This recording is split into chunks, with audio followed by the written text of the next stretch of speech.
I am James Mworia. I'm the Group Chief Executive Officer of Centum Investment. I was until recently the Chairman of the Board of Directors of Almasi Beverages. You know, Almasi is an interesting story. I first engaged with the various bottlers that then became Almasi way back in 2005 when I was the investment manager of ICDCI. The companies were Mount Kenya Bottlers, Kisii Bottlers, Rift Valley Bottlers. They were different companies, and ICDCI, which is now Centum, had minority shareholding in the three of them.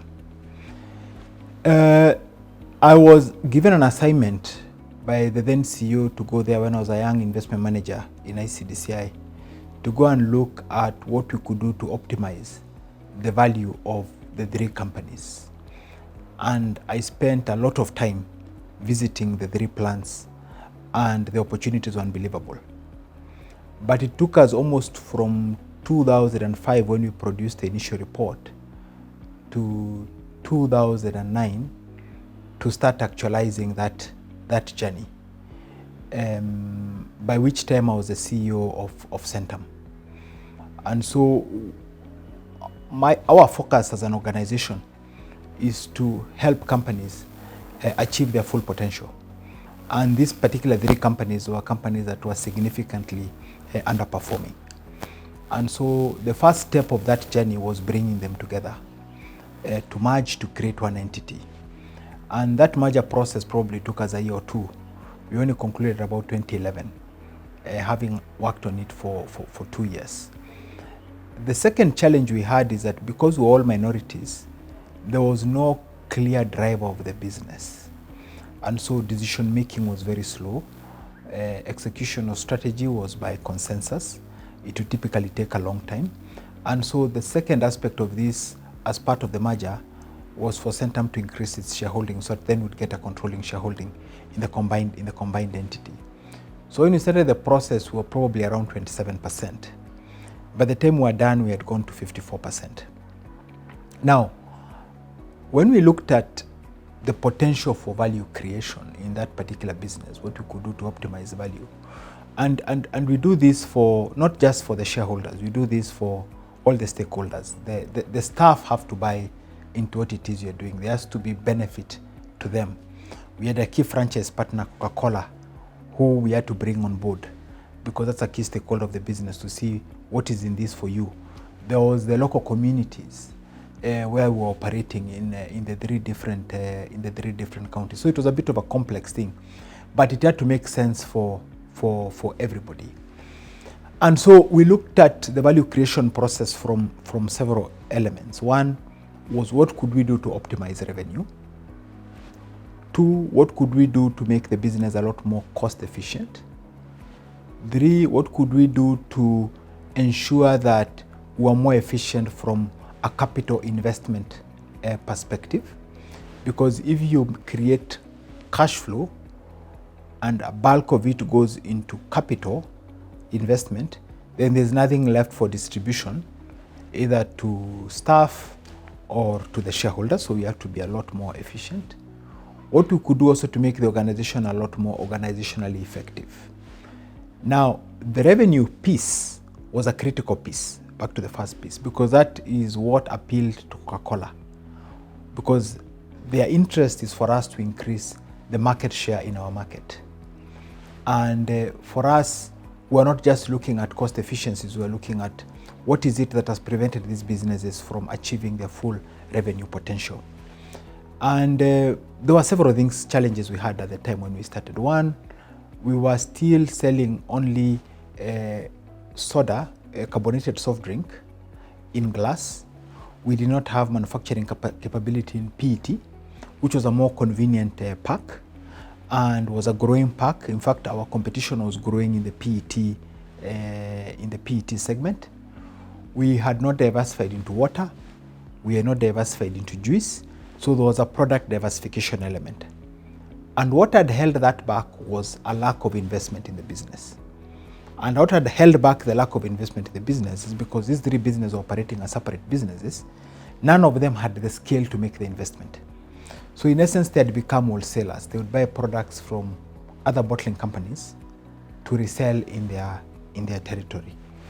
And because these products were at a lower margin, that was not the core focus. The core focus was to sell their own products. And so we were losing share in that segment of the market, and also not giving our customer the full basket.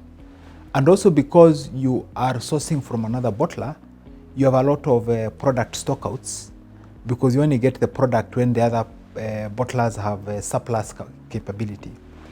So therefore, the first element of the business was then to raise the necessary capital to make those particular investments. And we made those investments in the Nyeri plant, where we invested in a state-of-the-art PET factory. We did an RGB factory. We then even refurbished all the existing lines to make sure we could have the entire product range. When we did that, then the next challenge became distribution. How do you now get these products to the market? At that point, 60 to 70% of the products were distributed by hired transport, which meant that in peak period, when those hired transporters had other business to do, we did not have any transport to get the product to the market. So you'd have product in the factory, but it is not in the market. We then made a decision to then invest in our own transportation and procure prime movers. So then you're able to move point to point. And by the time we left, I think 80 to 90% of the main distribution was done through our own transport, which means now you have a reliable supply chain route to market. Having resolved that, then the third issue became the quality of the distributors we had in the market. Because then now you need distributors who could take a full truck. And so a lot of work was done now to enable those distributors. We partnered with banks. We partnered with our bank, CDN Bank, to provide them with working capital support. We consolidated some, ended up with what we're calling gold, silver, bronze distributors, fewer distributors, but larger, more profitable distributors who could make the necessary investment to take a full prime mover into their location. So that was the other piece of the work. Now, the fourth piece became now at the outlet level. We did not have sufficient outlets. The outlets did not have sufficient coolers, the merchandising, the display, and that was another element of the work that we had to do. So it was sort of a step-by-step approach to resolving that issue to optimize the revenues of the business. The next piece, and that worked very well, to the extent that Almasi's market share in its territory across all its markets was greater than 98%. And we had very significant growth across all the product segments for a period of time. The next then challenge became the cost rationalization. So although we were selling, the business was not profitable. And for several reasons. The first one was a very weak internal control environment. So you had a lot of poor controls around materials, poor controls around glass, poor controls around procurement of transporters, of contractors. So you had businesses that were having a relatively high sales level, the entire revenue dissipating through that particular process. So the governance piece was critical. And I think that is one of the strengths of Centum. Because for us as Centum, we always think about the business from having created value. How do we place this business in the hands of an institutional investor and make it an investment grade business, and then work backwards to see what does that look like? And then through the whole portfolio management process, make sure that we are putting in steps to ensure that we have a control environment that results in a high quality of business. And so we did a lot of work around enforcing controls. We seconded one of our portfolio directors from here, Mworia, to go and become the CFO, the group CFO of Almasi, to give them the human capability. We also invested in an ERP system very early on in the process, so that then from one place we could centralize the finance. We engaged an external service provider from an internal audit perspective, established an audit committee. We had done a due diligence at the onset, and we had a raft of internal control issues. And so we would focus, in fact, Fred Muremi, my colleague, chaired the audit committee. So we would focus on rigorously closing all those particular points. And then also identifying, the second issue is then also identifying, now having done that, having dealt with the leakage in the ship, then the second point was then also identifying where are there real opportunities for cost savings. And some of them came through joint procurement. So instead of each of the three companies doing their own procurement individually, we now had economies of scale to procure centrally. And for key elements like sugar especially, Almasi had probably one of the lowest cost procurer of all the bottling companies in the country. And that only works because you have governance as well. So if you have weak governance, even if you have great procurement, those benefits will not necessarily flow to the company. So the centralized procurement was critical. We also had a very significant savings from the decisions we took around transportation. The third area was our own production efficiencies. And this is where you look at how efficient you are in the production process, whether it's in utilization of concentrate, utilization of sugar, utilization of all the inputs that go into it, and making sure that you are best in class. And that was another area for us of significant focus, to make sure we were as efficient as possible.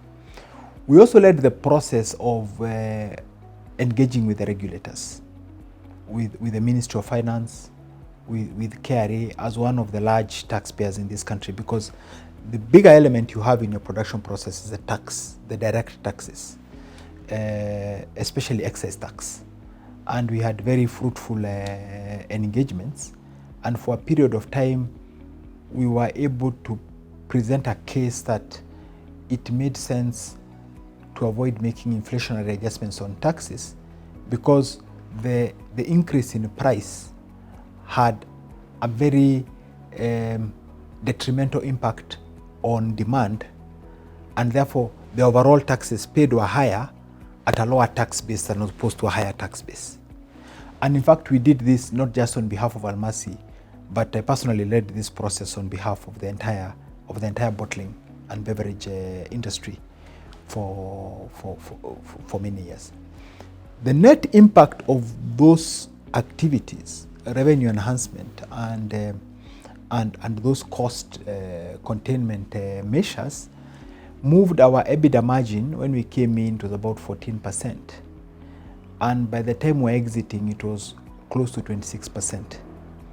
So 26% meant that actually we're world class. We're even better than some of the best bottlers in the world, yeah? But it was a step-by-step process. The third issue now was Capex Rationalization, because before what would happen is that every individual bottler would procure for themselves the Capex. So you had a very high Capex spend.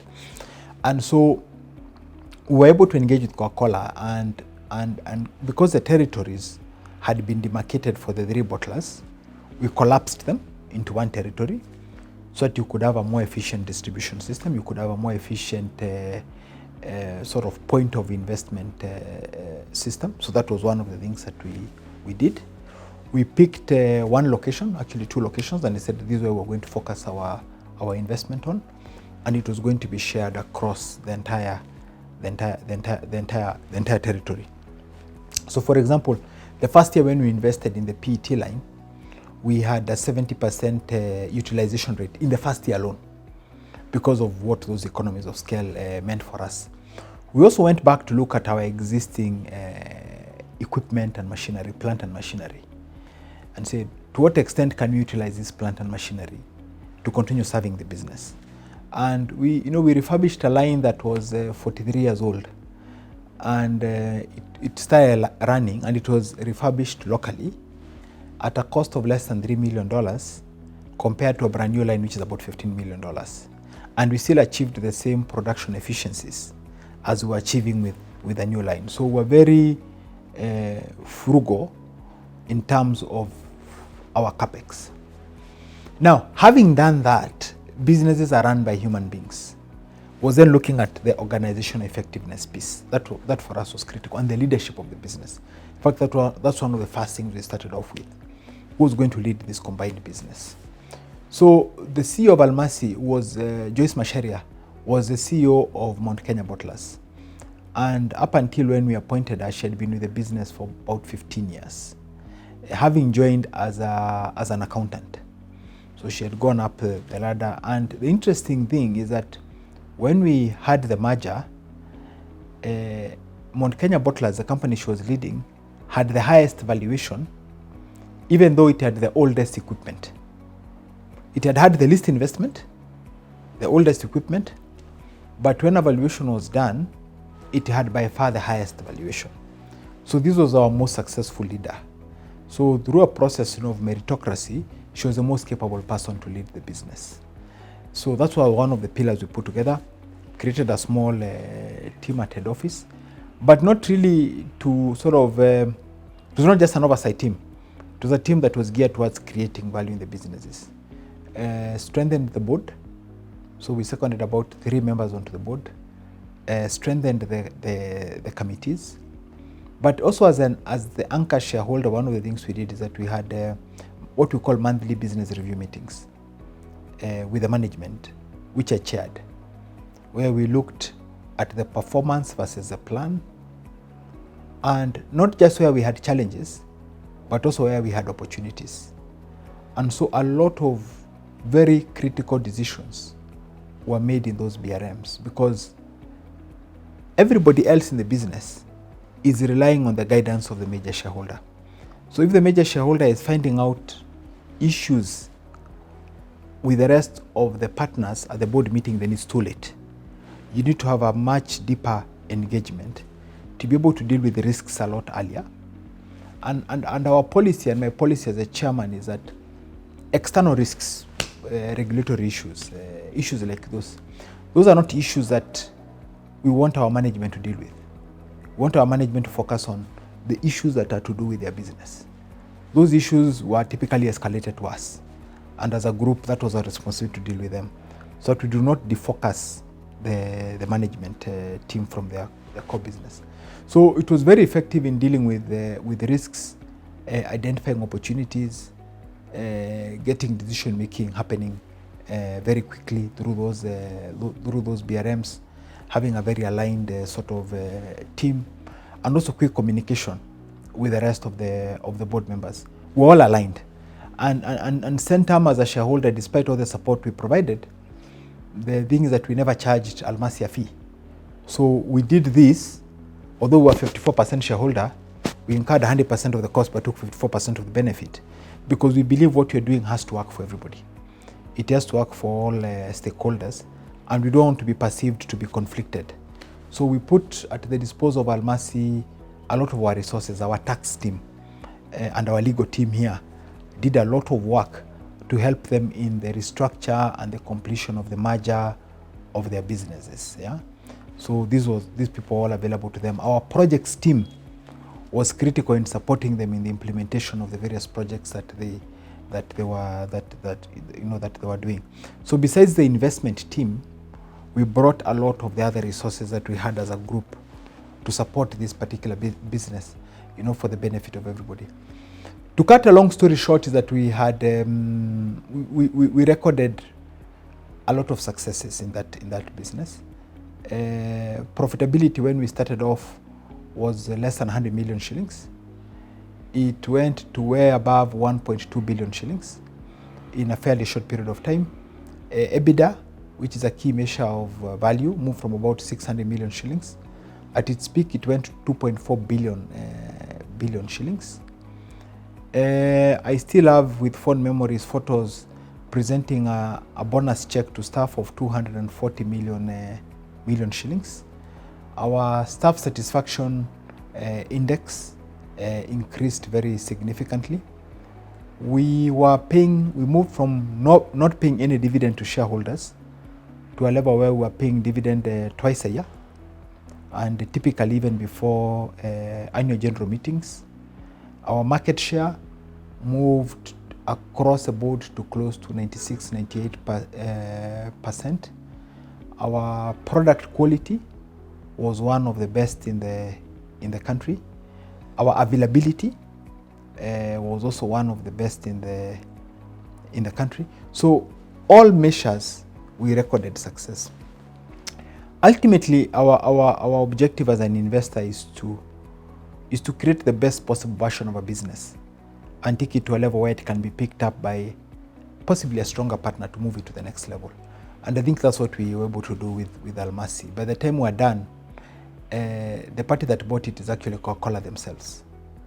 And this is a company they would not have acquired when we started this process. In fact, the due diligence process took a year, because when the first due diligence was done, there was no finding. And so they thought that the team had done a poor job. So they sent a second team from head office, went through the plans, went through our financials, went through every aspect of the business. And still there are no major findings.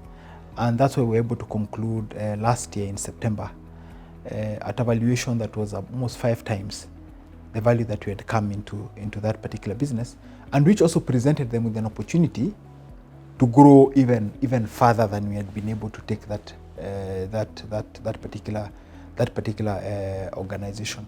So from a point of view, it was I think Almasi is a wonderful case study of the collaborative power that you have, the convergence power that Centum has to bring all stakeholders together, whether it's from government, private sector, international investors, the staff that we found there, because we worked with the teams we found. In all these businesses, we did not bring teams from outside. We worked with the people we found, so that, sort of bring out something that they themselves did not know they had. Then create an enabling environment that enables the entire team to really thrive. Then mobilize financing, because they had a rights issue, which was actually oversubscribed. In fact, Centum alone put in the entire check of the rights issue, the full rights issue amount, and other shareholders also participated. So provide capital. So it's not just the hardware, which is money, but all the things I've spoken about, they're all soft. So it's not just money. Money actually is the last thing I'm talking about, because without these other soft elements, the money means nothing. Without a clear plan on the money will not help the business. And these are all the elements we're able to bring together to move what were relatively small, underperforming Kenyan enterprises and move them to a world-class level where they are attractive to a multi-billion dollar enterprise. So the decision for Coca-Cola to invest in and acquire Almasi was made by the board of Coca-Cola in Atlanta. And to move that enterprise from there to what it was, to eventually conclude what was close to $200 million exit valuation, I think is a successful case study and demonstrates what our investment model is capable of achieving.